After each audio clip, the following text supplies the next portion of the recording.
मंडळी नमस्कार. अण्णांचा शेतमळा अण्णा पानसरे फार्ममध्ये आपलं सहर्ष स्वागत. मंडळी आईने एक काम दिलं आहे आज मला. भुईमुगामध्ये ना एक टमाट्याचं रोप आलेलं आहे, ते बरंच वाढ झाली. आई बोलते त्याला 2 काठ्या लावा, बांधून घ्या. आई हे बघा आता इकडे मिरच्या तोडीती, लाल मिरच्या झाल्यात ना, तोडती. शेळ्यांना पण सकाळी तास बांधून टाकले बाहेर, पाणी पित नाहीत ना सारख्या बांधून असल्यामुळे. त्याला आपण जाऊया आता. टमाट्याचं झाड आहे ना, मस्त बांधूया त्याला. पहिले एका टोमॅट्याने किती टोमॅटे दिले माहिती, आता ते जळायला लागलं, कमी झाली त्याची. आता ह्या लिंबाची सुरुवात केली.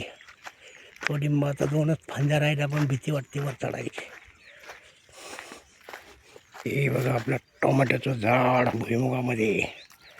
बघितलं, पहिली एक काठी लावली होती, आता मस्तपैकी आहे ना 2 काठ्या लावूया त्याला. एकदा बांधून टाकलं ना खाली लोळणार नाही. आईने घास पण कापून ठेवला आहे, तो पण न्यायचा आहे. परत मंडळी नमस्कार. जय जय राम कृष्ण हरी.